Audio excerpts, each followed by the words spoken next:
When you step outside on a clear, dark night and look up, you feel it instantly. That heavy, sinking feeling in your chest. The sudden realization that you are incredibly small, and the sky above you is endlessly huge. We all know the universe is big, but our brains are simply not built to understand how big.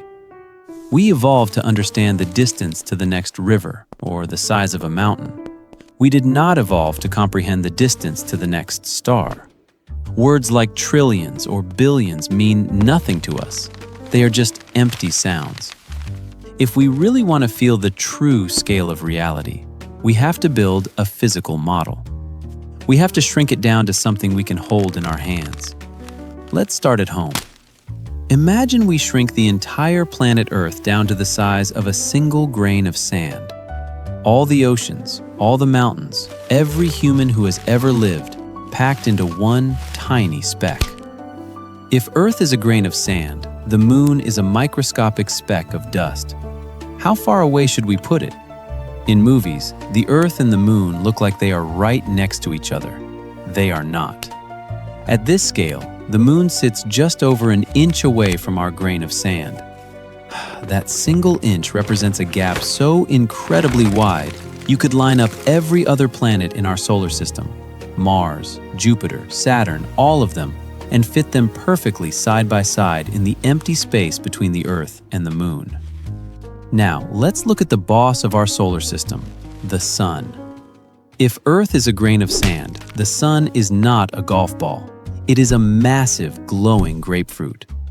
To put our sand grain Earth in the right orbit around this grapefruit, we can't just put it on the same table. We have to walk away. We have to place that tiny speck of sand almost 40 feet away from the grapefruit, across a large room. This massive gap introduces us to a new rule. The universe has an absolute speed limit, and it forces us to look into the past. Light is the fastest thing in existence. It moves so fast it could zip around the actual Earth 7 times in a single second. But when light leaves the sun, it has to cross that 40-foot gap of empty space. It takes 8 full minutes for that light to hit our planet. When you feel the warmth of the sun on your face, you are not feeling the sun right now. You are feeling 8-minute-old heat. So where is the nearest neighbor? If our sun is a grapefruit sitting in a room in New York City, where is the next closest star? It's not in the next building. It's not in the next state. You would have to drive 2,000 miles. 2,000 miles of absolute freezing, pitch-black nothingness just to find the next glowing grapefruit sitting in Denver. That is the gap between just 2 stars. This changes how you should picture the universe. We tend to think of space as a box full of glowing things. It isn't. The universe is a giant, silent ocean of nothing, with incredibly rare, impossibly distant islands of dust. Matter is the exception. Emptiness is the rule. But gravity is patient. Over billions of years, gravity pulls those rare, distant islands together into massive cities of light, galaxies. Our city is the Milky Way, a spinning disk made of 100 billion suns. If you tried to count every single star in our galaxy, one number every second, it would take you over 3,000 years. To travel from one side of this spinning city to the other, a beam of light would have to fly at top speed for 100,000 years. Human civilization is a blink of an eye compared to that journey. For a long time, humanity thought this city of light was floating alone in the endless dark ocean. We thought the Milky Way was the entire universe. We were wrong. When we point our most powerful telescopes into the darkest, emptiest patches of the night sky, we don't find empty space. We find more galaxies, trillions of them. Zoom out far enough, and the universe stops looking like individual stars. It looks like a giant sponge, a massive web made of light and gravity. But as we zoom out, we eventually hit a hard wall, a giant spherical boundary. This is not a physical wall. It is a wall made of time. We call this bubble the observable universe because space acts as a time machine. Looking far away means looking back in time. But the universe has an age. It is 13.8 billion years old. That creates a hard limit to our vision. If light from a distant galaxy hasn't had enough time to cross the dark since the universe began, we simply cannot see it. It is beyond our horizon. The light hasn't reached us yet. What is outside this bubble?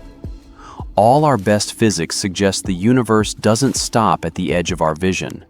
It just keeps going. And stranger still, the physical fabric of space itself is stretching apart. It isn't that distant galaxies are flying through space faster than the speed of light. It's that the empty space between them is multiplying. Space itself is expanding, carrying them away from us forever. Every single second that you are watching this, thousands of distant galaxies are crossing over that cosmic horizon, slipping out of our view, forever swallowed by the expanding dark, never to be seen by human eyes again. The scale of this reality is so violent, so unbelievably huge, that it makes you feel like you are absolutely nothing. Like you are just a meaningless mistake floating in a cold, infinite void. But that is the wrong way to look at it. The universe is massive, violent, and utterly empty. But right here, on this one microscopic grain of sand, the universe did something astonishing. It arranged its basic elements into living, breathing, thinking machines. You are not separate from the universe. You are made of the exact same dust that forms the burning stars and the swirling galaxies. You are the universe. Your size doesn't make you meaningless. It makes you rare. Because out of all this infinite, silent space, you are the tiny piece of the universe that woke up, looked around, and had the ability to wonder how big it all is. But as we peer deeper into that infinite space, we've realized something terrifying. Our entire spinning city of light is being dragged through the void toward a massive, unseen anomaly. Subscribe to join us as we explore the chilling mystery of the Great Attractor and what exactly is pulling our galaxy to its death in the next video. And check out our shorts for daily bite-sized deep dives into the cosmos's most curious questions.